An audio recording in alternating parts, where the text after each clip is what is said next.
প্রিয় ছাত্রছাত্রীরা, আজকে আমরা ক্লাস 5 এর 4 নম্বর স্কুলটা নিয়ে আলোচনা করব। গত ক্লাসে আমরা 3 নম্বর স্কুলটা সম্পূর্ণ করেছি।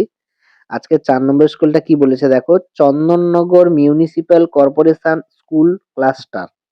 তো এই সম্পূর্ণ স্কুলটা আমরা আজকে সমাধান করব। তো চলো কথা না বাড়িয়ে প্রথমটা ড্যাশ পূরণ, ভাজ্য সমান ভাজক গুণিতক ভাগফল যুক্ত ভাগশেষ, এইটা হবে উত্তর। যদি পরস্পর মৌলিক সংখ্যা গসাগু কত হবে? উত্তর হবে 1।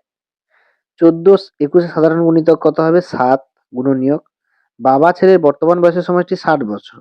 15 বছর পর তাদের বয়সে কত হবে? দেখো, বাবার বয়সও 15 বছর বাড়বে, ছেলের বয়সও 15 বছর বাড়বে। তাহলে টোটাল 30 বছর বাড়বে। তাহলে 60 আর 30 যোগ করে উত্তর হবে 90। তাহলে 90 বছর হবে।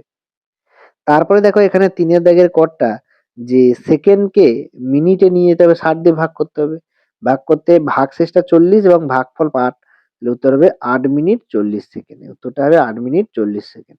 তারপরের প্রশ্ন কি বলেছে দেখো, যে 1 ও 5 এর মধ্যবর্তী মৌলিক সংখ্যার যোগফল কত? তাহলে 2 3 4 যোগ করে কত হবে? 9। উত্তরটা হবে কত? 9। তারপরেরটা আমরা 4 এর দাগে চলে যাচ্ছি দেখো, 627 কে স্থানীয় মানে বিস্তার করে যোগ করে, এই প্রশ্নগুলো আমি এক এক করে উত্তর করে দিচ্ছি। দেখো নিচে সব করে দেওয়া আছে, সেখান থেকে দেখে নাও।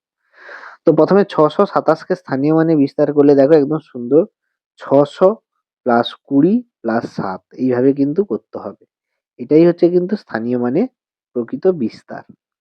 তারপরেরটা, ভাগ প্রক্রিয়ার সাহায্যে এত এর গসাগু নির্ণয় করো। তাহলে গসাগুটা নির্ণয় করার একটা পদ্ধতি, এটা হচ্ছে উৎপাদক বিশ্লেষণ।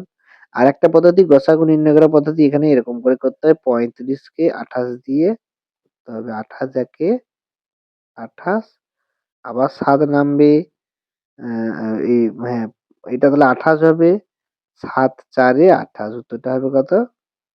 7 4 এ, তাহলে এইটা ভাগ করে দিলে এইটা হবে উত্তর। নির্ণয় গসাগু কত হবে? 7। এটা আছে ভাগ প্রক্রিয়ার সাহায্যে গসাগু করা। এইভাবে কিন্তু তোমরা করতে পারো। তো তারপরে দেখো আমরা চলে যাচ্ছি পরেরটায়। একটি মেলায় প্রথম দিনে এতজন লোক এসেছে, আবার পরের দিন এতজন লোক এসেছে। প্রথম দিনে থেকে কতজন বেশি এসেছে? তাহলে বিয়োগ করতে হবে দুটোকে। কতজন বেশি বলেছে মানে বিয়োগ করতে হবে। তাহলে এখানে বিয়োগফলটা তোমরা করবে, বিয়োগটা আমি সাজিয়ে করিনি, এমনি করেছি। খাতায় তোমরা করবে এরকম ভাবে সাজিয়ে করবে। 1 7 4 7। তো 13 থেকে 7 বাদ দিলে কত? 6 হবে। এখানে কত? 7 হবে, 0 হবে এবং 1 হবে। তাহলে উত্তরটা হবে 1076। এই উত্তরটা কিন্তু বিয়োগ ফলের এই উত্তরটা বেরোবে। তাহলে উত্তরটা হবে 1076 জন। 14 21 এর লসাগু নির্ণয় করো। তাহলে এটা ভাঙলে কত হবে দেখো, 7 একটা আছে তাহলে 7, 3 একটা আছে 3, 2 একটা 2। দেখো এই দুটো কমন চলেছে, 7 একটা লিখতে হবে। তাহলে 7 3 21 দুগুণে কত? 42। তাহলে ফাইনাল অ্যান্সারটা কত পাচ্ছি আমরা? অ্যান্সার 42 পাচ্ছি। তারপরে দেখো এতদিনে, এটা আগেও দিয়েছিল, কত মাস কত দিন? উত্তর দেখো ভাগ করলে হবে 710 মাস 20 দিন। 710 মাস 20 দিন।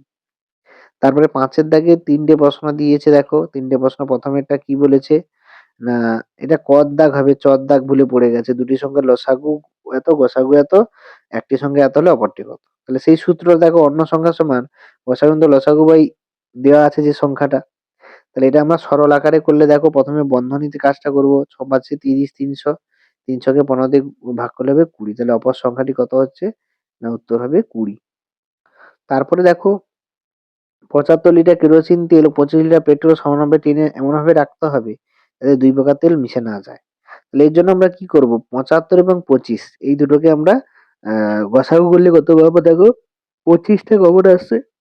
তাহলে কমপক্ষে 25 লিটার মাপের, এটা গসাগু করলে দেখবে 25 উত্তর হবে। 75 কে 25 গসাগু করলে 25 উত্তর হবে। কমপক্ষে 25 লিটার তেলে লাগবে, এবং 25 লিটারে কটা টিন লাগবে দেখো, কেরোসিনের জন্য 3টে, পেট্রোলের জন্য একটা, মোট 4টে টিন কিন্তু লাগবে। ঠিক আছে? এখানে 75 মানে 3টে টিন, 25 25 25 করে, আর পেট্রোলের জন্য একটা 25, টোটাল 4টে টিন কিন্তু লাগবে। তারপরে এতটি লজেন্সের সমান ভাগ করে দিলে প্রত্যেকে 5টি করে পেল। তাহলে ওই দিন কতজন উপস্থিত ছিল? ভাগ করে দিলে হয়ে যাবে। তাহলে এই ভাগটা কিন্তু তোমাদেরকে আমি আর দেখাচ্ছি না, তোমরা কিন্তু নিজেরাই করার চেষ্টা করবে। তো দেখো এখানে ভাগটা একটু আমি ধরিয়ে দিচ্ছি, 3 0 6 7 5, তাই তো? 3 0 6 7 5, এটাকে আমরা যদি ভাগ করি, কত দিয়ে? ৫ দিয়ে। প্রথমে দেখো ৫ ৬ ৩০ হয়ে যাবে। তারপরে ৬ নামবে, ৫ একে ৫, ১ ৭ নামবে, ৫ ৩ ১৫, ২ ৫ রাখবে, ৫ ৫ ২৫। তাহলে উত্তরটা কত বেরোচ্ছে তোমরা দেখতে পাচ্ছ? উত্তরটা হচ্ছে না ৬,১৩৫ জন। তাহলে উপস্থিত ছিল ৬,১৩৫ জন। এটা হচ্ছে সঠিক উত্তর। তারপরে দেখো একটা ঘড়ি ব্যবসায়ী ৫২৬ টাকা দিয়ে দামের ৫টি ঘড়ি কেনেন। প্রতিটা ঘড়ির দাম কত? প্রতিটা ঘড়ির দাম এত টাকা, বিক্রি করেন। তাহলে তার লাভ কত হবে? তাহলে দেখো এখানে ক্রয় মূল্য কিনেছে ৫ টাকা করে এত, বিক্রি করেছে এত। তাহলে অধিক লাভ, তাহলে লাভটা বিয়োগ করলে কত পাচ্ছি? ৪২০ টাকার লাভ। উত্তরটা হবে কত? ৪২০ টাকার লাভ। তো এই হচ্ছে তোমাদের টোটাল প্রশ্নপত্র ৪ নম্বর স্কুলে। তো ভালো করে তোমরা প্র্যাকটিস করো। দেখা হচ্ছে পরের ভিডিওতে। পরের ক্লাসে আমরা ৫ নম্বর স্কুলটা নিয়ে আসবো। আজকের মতো এই পর্যন্ত। তোমাদের যদি পিডিএফ দরকার হয় আমাকে কমেন্ট বক্সে জানাবে, আমি অবশ্যই পিডিএফ পাঠিয়ে দেবো।